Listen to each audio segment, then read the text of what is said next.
Portal de Convênios. Todas as notícias sobre convênios e outros acordos na administração pública.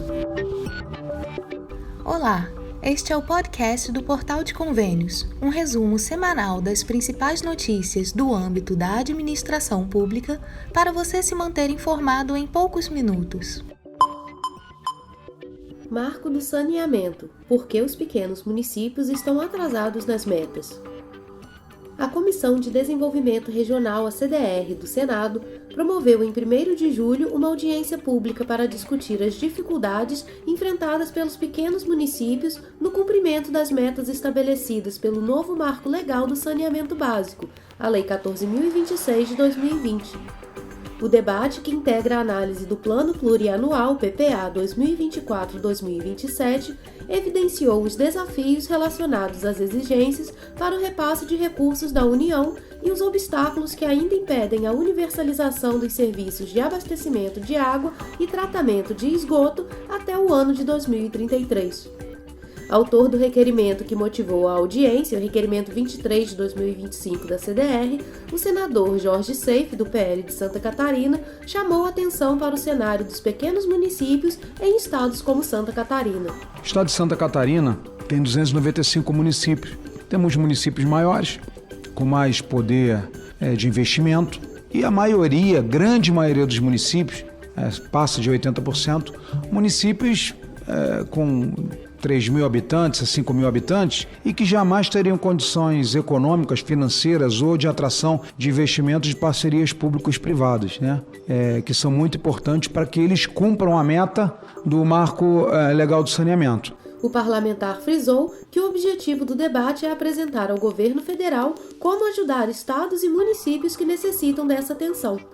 O debate contou com a participação do especialista em saneamento básico do Instituto de Pesquisa Econômica Aplicado, IPEA, Gesmar Rosa dos Santos, que destacou os desafios do marco legal, como a ausência de fundo específico com dotação orçamentária contínua para o saneamento no Brasil.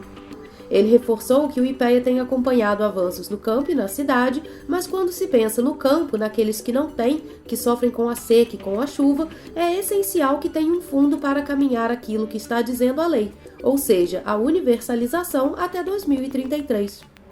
A formação de blocos regionais para a prestação dos serviços prevista no novo marco legal também foi apontada como desafio aos pequenos municípios.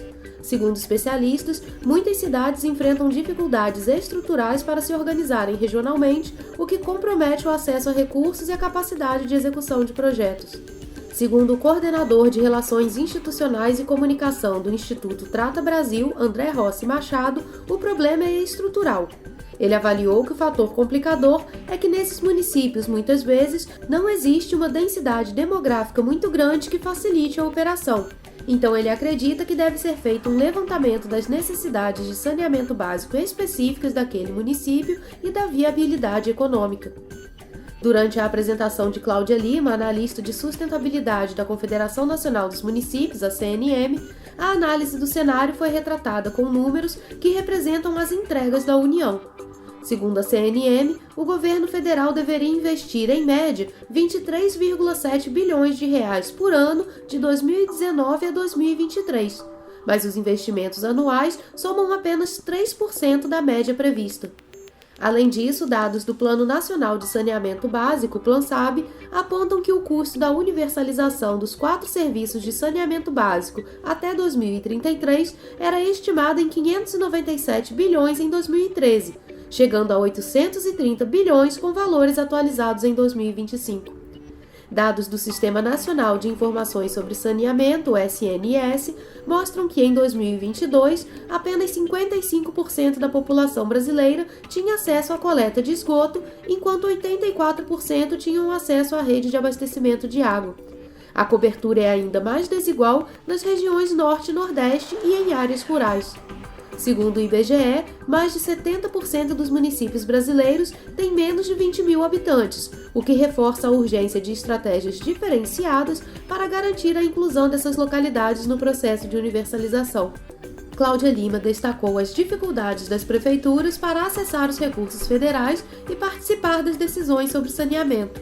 Ela também criticou justamente a desigualdade da distribuição das verbas, afirmando, por exemplo, que a região norte recebe menos investimentos que o sudeste, mesmo concentrando os maiores déficits do país. Quando a gente fala em governança na área do saneamento, só existe diálogo governo federal com governo federal. Os municípios não têm nenhuma instância colegiada para debater saneamento básico, por exemplo. Então, eles são excluídos de todo esse debate. Os municípios não estão na mesa para discutir política pública em âmbito executivo. O diretor-geral da Agência Reguladora Intermunicipal de Saneamento de Santa Catarina, Adir Fácio, mostra que não é necessário criar um modelo de tratamento tão sofisticado para entregar saneamento básico. Nós começamos um trabalho desde 2013 junto com o MP para tentar melhorar a situação. De que forma? Para os municípios com até 15 mil habitantes, para fazer o tratamento individual, que é uma forma que vai utilizar menos recursos para implantar e depois menos recursos para você operacionar. Ele explicou que é necessário modificar as fossas atuais, passando para a fossa Fio de Sumidouro, como determina a NBR, e posteriormente uma coleta programada que deve ser realizada anualmente. O senador Jorge Seife afirmou que os relatos dos prefeitos confirmam problemas já mapeados pela comissão. Segundo ele, o momento é de cobrar mais ação da União.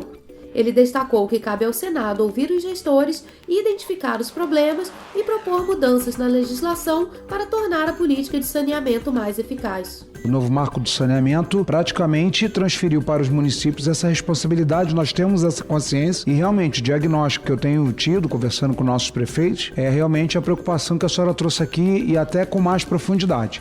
Como desdobramento do debate, a CDR programou visitas técnicas a Tocantins, Acre e São Paulo para ouvir gestores locais, mapear experiências bem-sucedidas e identificar entraves à implementação do novo marco. A comissão já realizou diligência externa em Santa Catarina em 2024. Edital: Prêmio Cidade Caminhável reconhece projetos de mobilidade urbana.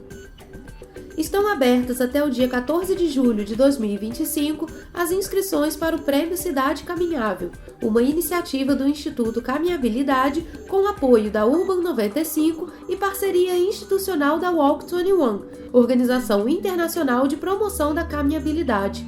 O prêmio reconhece e valoriza projetos realizados por órgãos públicos municipais que contribuam para tornar os espaços urbanos mais amigáveis para quem caminha. Criado para celebrar políticas públicas que priorizam a mobilidade a pé, o prêmio visa destacar boas práticas voltadas à inclusão, acessibilidade, segurança e bem-estar no deslocamento diário das pessoas, especialmente das populações mais vulnerabilizadas. Todos os municípios brasileiros podem concorrer.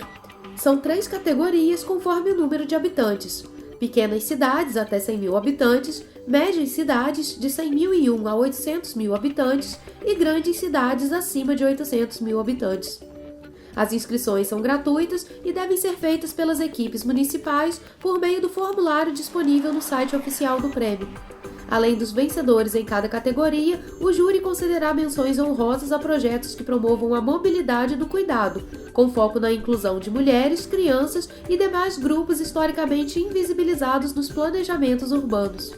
Os tipos de projetos e iniciativas que serão contemplados pelo prêmio são: primeiro, requalificação da área urbana com foco no caminhar, parques lineares, urbanização com fruição, programa de qualificação de calçadas, entre outros.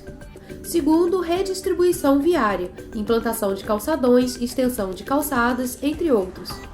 Terceiro, medidas de acalmamento de tráfego, zonas 30, faixas elevadas, diminuição de velocidades. Quarto, acessibilização de rotas, qualificação de pavimento, implementação de infraestrutura de inclusão como rampas e sinais sonoros em rotas estratégicas, etc. Quinto, informação para pessoas a pé, como implementação de sistema de sinalização para pedestres com informações sobre rotas e serviços. Sexto, programas de ruas para pessoas, ruas abertas, ruas de lazer, entre outros. Sétimo, pesquisas e dados sobre deslocamentos a pé, levantamentos de dados focados na mobilidade a pé. Oitavo, plano de ação para melhoria do caminhar, planos focados em melhorar a caminhabilidade. Nono, urbanismo tático para qualificação de ruas, extensão de calçadas, travessias mais seguras, acalmamento de tráfego com pintura na via, entre outros. E décimo, programa de estímulo ao caminhar em segurança. O Prêmio Cidade Caminhável reflete a missão do Instituto Caminhabilidade, organização sem fins lucrativos fundada em 2012 e liderada por mulheres. Com foco na justiça climática e na equidade de gênero, o Instituto atua na criação de cidades que priorizem o caminhar e a convivência nos espaços públicos. Suas ações são pautadas pela colaboração com a sociedade civil, o poder público e demais atores, sempre com o protagonismo da cidadania. A proposta é simples, mas transformadora: desenvolver ambientes urbanos que garantam acesso, acolhimento, saúde, sustentabilidade e segurança, promovendo a qualidade de vida para todas as pessoas. Iniciativas como o Prêmio Cidade Caminhável representam mais do que reconhecimento, são um chamado à ação. Celebrar quem constrói cidades mais humanas é também incentivar outras gestões públicas a colocarem a caminhabilidade como prioridade na agenda urbana. Para mais informações e para acessar o formulário de inscrição, visite o site premiocidadecaminhavel.org. Ajude a construir cidades mais caminháveis, inclusivas e seguras. Participe! Prova Nacional Docente será em 22 estados e 1.508 municípios. A Prova Nacional Docente, PND, lançada pelo Ministério da Educação com o objetivo de qualificar a formação de professores e apoiar estados e municípios na seleção de profissionais para a educação básica, registrou adesão expressiva em sua primeira edição. Ao todo, 22 unidades da Federação e 1.508 municípios de todas as regiões do país, incluindo 18 capitais, manifestaram interesse em participar da iniciativa. A proposta do governo federal é permitir que redes públicas de ensino utilizem a PND como etapa única ou complementar em concursos públicos e processos seletivos simplificados. A medida visa padronizar critérios de avaliação, valorizar a carreira docente e estimular a contratação de profissionais mais bem preparados para atuar nas escolas públicas. A adesão por parte dos estados e municípios, no entanto, ainda é considerada uma etapa inicial. Para efetivar o uso da PND em seleções previstas para 2026, os entes federativos devem regulamentar a aplicação da prova por meio de editais ou atos normativos. Esses documentos deveriam ser encaminhados ao MEC até o dia 10 de julho via Sistema Integrado de Monitoramento, Execução e Controle, SIMEC. As inscrições para os candidatos estarão abertas de 14 a 25 de julho e a prova será aplicada no dia 26 de outubro pelo Instituto Nacional de Estudos e Pesquisas Educacionais Anísio Teixeira, INEP. Os resultados serão divulgados ainda em dezembro, com vistas a permitir que os entes utilizem os dados nas seleções docentes de 2026. A Prova Nacional Docente integra o programa Mais Professores para o Brasil, instituído pelo Decreto nº 12.358 de 2025, que busca fortalecer a carreira docente e atender os mais de 2.300.000 professores da educação básica no país. A iniciativa se articula a outras ações, como Bolsa Mais Professores, o Pé de Meia Licenciaturas, o Portal de Formação e programas de valorização em parceria com bancos públicos e ministérios. A prova terá como base a matriz teórica do ENAD Licenciaturas, focada na formação inicial de professores. A aplicação será anual e destinada exclusivamente a licenciados, com o objetivo de criar um instrumento nacional de referência sobre os conhecimentos e competências necessários à docência. Com a PND, o MEC espera introduzir boas práticas de formação e contratação, criando uma base sólida para garantir qualidade no ensino público. A adesão de grande parte dos estados e de mais de 1.500 municípios demonstra a confiança das redes no potencial da iniciativa para melhorar a educação pública no Brasil. Mais informações sobre o edital e o processo de inscrição estão disponíveis no portal do INEP. A expectativa é de que, nos próximos anos, a PND se consolide como uma ferramenta central na política nacional de valorização da docência.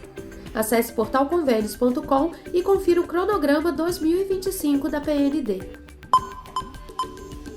Repasses extras do FPM. CNM divulga 16 perguntas e respostas. A Confederação Nacional de Municípios, a CNM, publicou um material detalhado com perguntas e respostas para esclarecer gestores públicos sobre os repasses adicionais do Fundo de Participação dos Municípios, o FPM, uma das principais fontes de receita dos entes municipais de todo o Brasil. A iniciativa busca orientar sobre o cálculo e a distribuição dos valores, além de desfazer equívocos comuns sobre o funcionamento do fundo. Segundo as informações divulgadas pela CNM, os repasses extras do FPM, 3 ao longo do ano, são fruto de propostas elaboradas pela entidade e aprovadas no Congresso Nacional após a articulação do movimento municipalista. Esses repasses, conforme destaca a Confederação, não comprometem os valores das transferências regulares. Pelo contrário, eles são adicionais ao montante já previsto para o FPM. A CNM explica ainda que os valores extras correspondem a percentuais adicionais da arrecadação líquida do Imposto de Renda e do Imposto sobre Produtos Industrializados, o IPI. Segundo a entidade, esses valores são calculados de forma independente aos 22,5% que compõem o FPM regular. O material completo está disponível no portal da CNM e visa apoiar prefeitos e equipes técnicas na correta compreensão dos critérios que envolvem os repasses federais aos municípios. A seguir, destacamos algumas das perguntas e respostas publicadas pela CNM. Primeiro, quais são os repasses extras do FPM instituídos por emendas constitucionais? Além dos repasses regulares do FPM, as seguintes emendas constitucionais estabeleceram transferências adicionais e permanentes para os municípios. Emenda Constitucional 55 de 2007, 1% extra de dezembro. Essa foi a primeira emenda que trouxe um adicional de 1% da arrecadação do IPI e do Imposto de Renda, elevando assim o repasse do fundo de 22,5% para 23,5% e garantindo o repasse extra em dezembro. Esse valor adicional é entregue aos municípios antes do primeiro decêndio do mês de dezembro de cada ano. É um repasse muito aguardado pelas prefeituras, pois ajuda a reforçar o caixa no final do ano, auxiliando no cumprimento de compromissos como o 13º salário e outras despesas. Emenda Constitucional 84 de 2014, 1% extra de julho. Essa emenda instituiu um adicional de 1% da arrecadação do IPI e do Imposto de Renda de julho do ano anterior até junho do ano corrente, e o pagamento sempre acontece um dia antes do repasse do primeiro decêndio do mês de julho de cada ano. Com esse adicional, durante o ano a parcela do FPM se elevou de 23,5% com o adicional de dezembro para 24,5%. O objetivo é fortalecer o caixa dos municípios no mês de julho, que tradicionalmente é sempre de baixa, oriundo de um período que é historicamente marcado por quedas na arrecadação devido à sazonalidade e aos níveis de atividade econômica. Emenda Constitucional 112 de 2021, 1% extra de setembro. Essa emenda trouxe um adicional de 1% da arrecadação do IPI e do Imposto de Renda e o pagamento sempre acontece um dia antes do repasse do primeiro decêndio do mês de setembro de cada ano. Com esse repasse integralizado em 2025, os municípios passarão a contar todos os anos com 25,5% da arrecadação líquida de Imposto de Renda e IPI. A inclusão desse percentual visou fortalecer o caixa dos municípios e especialmente no segundo semestre, quando tradicionalmente há uma redução no ritmo de arrecadação de tributos. Os recursos podem ser utilizados para diversas finalidades, como investimentos, custeio de serviços essenciais, pagamento de folha de pessoal, entre outros. Segundo, devo comparar o decêndio do FPM desse mês com o decêndio do mês passado? Não, como o FPM é baseado no desempenho da arrecadação do Imposto de Renda e do IPI, a comparação mais precisa da evolução do fundo sempre será a comparação do decêndio deste mês contra o mesmo decêndio do ano anterior. Os impostos que compõem o FPM possuem uma forte sazonalidade. Isso significa que em alguns meses, naturalmente a arrecadação se elevará e em outros diminuirá. Os maiores repasses de FPM ocorrem em fevereiro devido aos recolhimentos de tributos no final de janeiro, enquanto o mês de março apresenta uma redução nesses volumes. Por isso, comparar apenas com o decêndio anterior do mês passado ou o decêndio imediatamente anterior pode levar a conclusões enganosas. Terceiro, se deduz Fundeb do FPM? Um percentual do valor bruto do FPM que seria repassado aos municípios é automaticamente retido ou deduzido na fonte e direcionado para a conta específica do Fundeb. Atualmente, esse percentual é de 20% do valor da cota-parte do FPM. É importante notar que os repasses extras do FPM, como de setembro, julho e dezembro mencionados anteriormente, não sofrem a dedução do Fundeb. Quarto, acontece algum outro desconto no repasse do FPM? Nas transferências normais, há o desconto de 1% referente ao PASEP e retenção de 20% relativos ao Fundeb, como dito. Ressalta-se que ambas as deduções incidem sobre o valor bruto da transferência. Quinto, o recurso do FPM entra no cálculo dos mínimos constitucionais? A maioria dos recursos do FPM, tanto os regulares quanto os adicionais previstos em emendas constitucionais, integra a base de cálculo da Receita Municipal para a aplicação dos mínimos constitucionais em saúde e educação. Isso garante que esses repasses federais contribuam para o financiamento dessas áreas essenciais. E sexto, o repasse do FPM entra no cálculo do 12º? Sim, o FPM entra na base de cálculo para a apuração do 12º a ser repassado pelo Poder Executivo Municipal à Câmara de Vereadores. Confira as outras 10 perguntas e respostas sobre o FPM em portalconvênios.com. Caixa inicia pagamento do abono salarial para mais de 3 milhões de trabalhadores. A Caixa realiza na próxima terça-feira, 15 de julho, o pagamento do abono salarial calendário 2025 referente ao ano base 2023 para os trabalhadores nascidos em setembro e outubro. Neste mês serão pagos mais de 4,4 bilhões de reais a cerca de 3 milhões e 800 mil trabalhadores.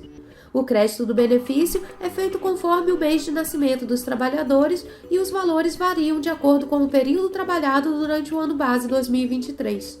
Os trabalhadores que possuem conta corrente ou poupança na Caixa receberão o crédito em sua conta no banco.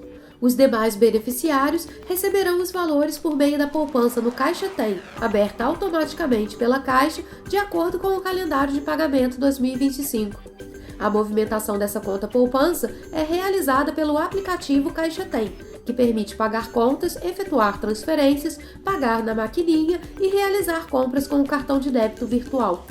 Caso não seja possível a abertura de conta poupança no Caixa Tem, o saque poderá ser realizado com o cartão social e senha nos terminais de autoatendimento, unidades lotéricas e correspondentes Caixa Aqui. Além disso, é possível realizar saques sem cartão nos terminais de autoatendimento, utilizando a identificação biométrica previamente cadastrada em uma agência da Caixa. Instituído pela Lei 7.998 de 90, o abono salarial equivale ao valor de, no máximo, um salário mínimo, de acordo com a quantidade de meses trabalhados no ano base. Ele é pago conforme calendário anual estabelecido pelo Conselho Deliberativo do Fundo de Amparo ao Trabalhador, o CODEFAT, aos trabalhadores que satisfaçam os requisitos previstos em lei. A origem dos recursos para pagamento é o Fundo de Amparo ao Trabalhador, o FAT. A Caixa atua exclusivamente como agente pagador do abono salarial, cabendo ao Ministério do Trabalho e Emprego a habilitação dos trabalhadores que têm direito ao benefício. Tem direito ao benefício o trabalhador inscrito no PIS/PASEP há pelo menos 5 anos e que tenha trabalhado formalmente por pelo menos 30 dias em 2023, com remuneração mensal média de até 2 salários mínimos. Também é necessário que os dados tenham sido informados corretamente pelo empregador na Relação Anual de Informações Sociais, a RAIS. Recebem o abono salarial na Caixa os trabalhadores vinculados a entidades e empresas privadas.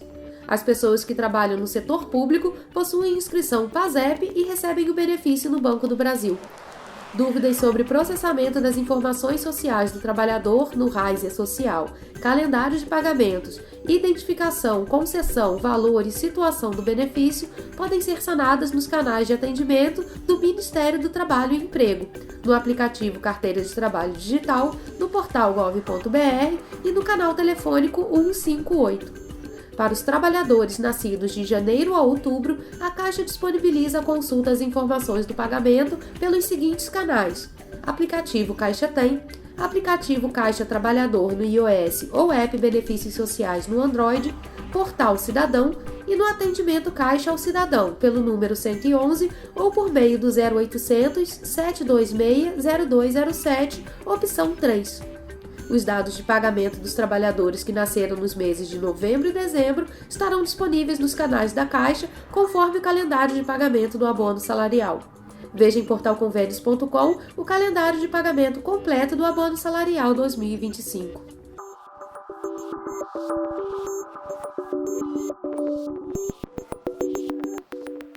Você ouviu mais um podcast do Portal de Convênios, te atualizando sobre projetos, prazos e ações em administração pública. Continue se informando em nosso site portalconvênios.com. Até a próxima!